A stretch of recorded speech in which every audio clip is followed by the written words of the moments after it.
কী অবস্থা সবার? আমি সৌরভচন্দ্র দত্ত, পড়াশোনা করছি ঢাকা মেডিকেল কলেজ। আমি এখন আছি ঢাকা মেডিকেল কলেজের ফজলে রাব্বি হলের বাস্কেটবল গ্রাউন্ডে। কাল শুক্রবার হয়, ভাবলাম তোমাদের জন্য একটা ভিডিও বানাই। যেই প্রশ্নটা আমি রিসেন্ট খুব বেশি পাইতেছি, আমাকে মোটামুটি এইচএসসি 25-26 ব্যাচ আমাকে খুব প্রশ্নটা করতেছো। 24 ব্যাচ প্রশ্নটা করতে পারতেছে না, কারণ তাদের পরীক্ষা চলতেছে, কিন্তু 24 ব্যাচেরও সামনে ভিডিওটা লাগবে। সো ভিডিওটা তোমাদের সবার জন্য। আচ্ছা, ভিডিওতে আমি কী নিয়ে আলোচনা করব? আমি আলোচনা করব দাগানো বই নিয়ে।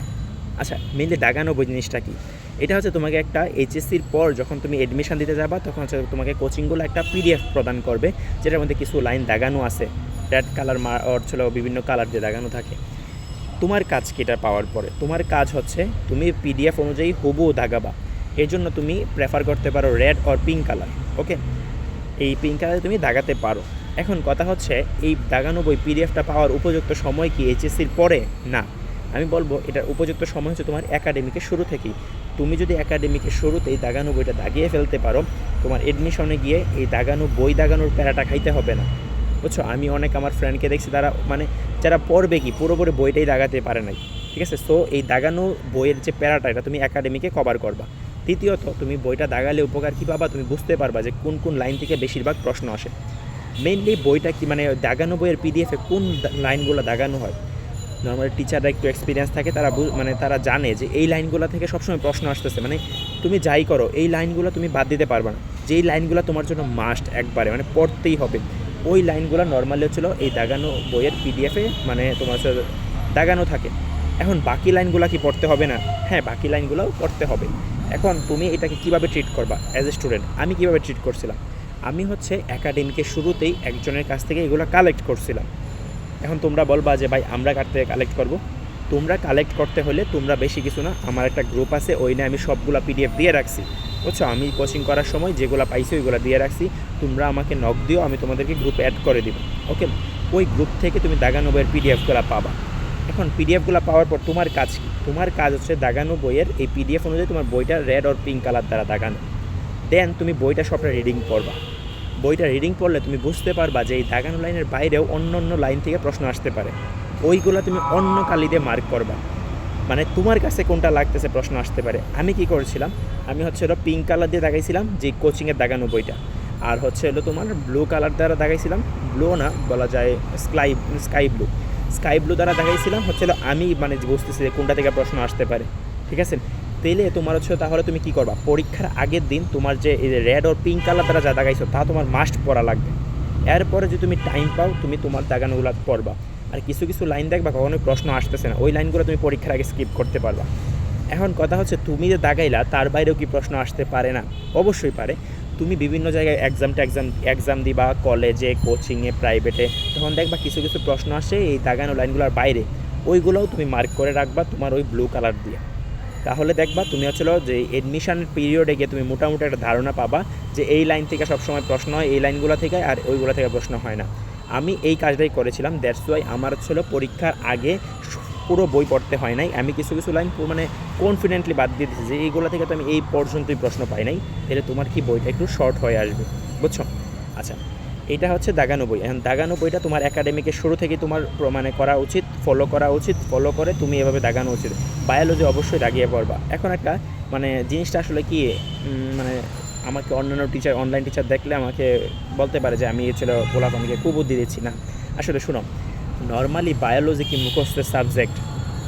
হ্যাঁ, বায়োলজি মুখস্থের সাবজেক্ট, কিন্তু না, তোমাকে অনলাইনের টিচাররা বা অফলাইনের টিচাররা, বুঝছো, আমি তো নিজে এক্সপিরিয়েন্স করে আসছি, তোমাকে বোঝাবে যে না, বায়োলজি তো খুব বেসিক, বায়োলজি পড়তে গেলে বেসিক লাগবে। হ্যাঁ, বায়োলজি বেসিক, ঠিক আছে, তুমি বেসিক তারা বুঝো, দেন কিন্তু দিন শেষে আলটিমেটলি তোমাকে এই বায়োলজিটা মুখস্থ করাই লাগতেছে। বুঝছো? এজন্য এখন কে কতটুকু সহজে মুখস্থ করতে পারতেছে ওইটা ডিপেন্ড করে। এজন্য তোমার নর্মাল এই ছন্দ, ট্রিক্স, এগুলো তুমি ব্যবহার করতে পারো। ভাই, তুমি বেসিক বোঝো, পরীক্ষার হলে তো তোমার সব বেসিক মনে থাকতেছে না। এখন ধরো একটা পোলাই কী করছে যে বেসিক খুব বুঝছে কিন্তু পরীক্ষার হলে আনসার করতে পারছে না, আরেকটা তুমি কী করছো, বেসিক বুঝছো ঠিক আছে, পাশাপাশি তুমি এটা টেকনিক দ্বারা মনে রাখছো, দ্যাটস ওয়াই এটাকে তুমি কমপ্লিটলি পরীক্ষার হলে দিয়ে আসতে পারছো, যে কাজটা আমি করছিলাম।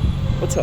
এখন কথা হচ্ছে, ধরো সাইটোক্রোম পাম্প মতবাদ, ওকে, এই যে লুন্ডেগরের যে মতবাদটা আছে, এই মতবাদ ধরো আমি যখন এইচএসসি 24 ব্যাচকে পড়াইলাম, তখন তারা বলতেছে ভাই এটা তো ভাই স্যারের কাছে পড়াই, স্যার তো খুব বেসিক সহকারে পড়াইছে, খুব বুঝছি। ভালো কথা, বাসায় আসলাম 2 দিন পরে দেখি কিছু বুঝতেছি না। দেন ইউটিউব দেখলাম, ইউটিউবে খুব বেসিক পড়াইছে, খুব বুঝছি, কিন্তু 2 দিন পরে আর পারি না।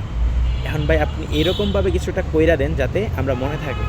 দেন হচ্ছে আমিও সেম জিনিসটা আমিও পোষাইছি যে ভাই এত বেসিক জারণ বিজারণ দিয়ে খুব বুঝছি, মানে খুব বুঝে যে সময় বোঝাই, কিন্তু তার কোনো কিছুদিন পরেই মনে থাকে না। দ্যাটস ওয়াই এগুলো আমি টেকনিক করে পড়ছি, বুঝছো? এর জন্য বিভিন্ন ছন্দ, গল্প এগুলো দ্বারা পড়তে হয়, টেবিল আকারে পড়তে হয়।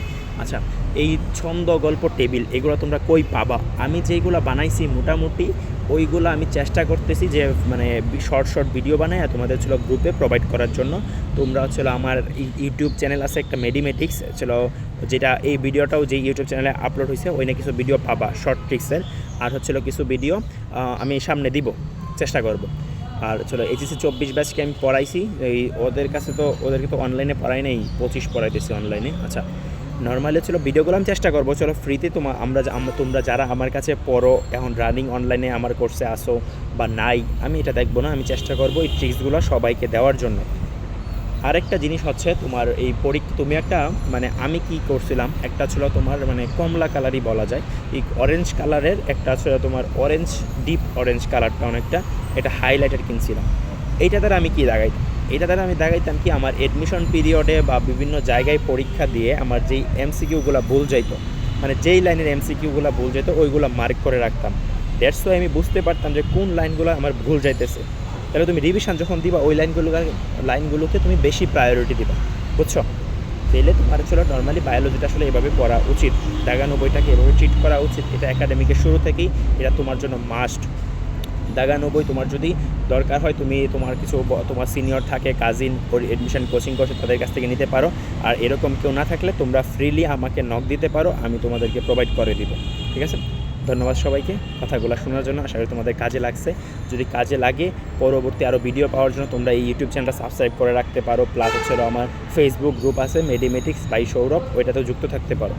ধন্যবাদ।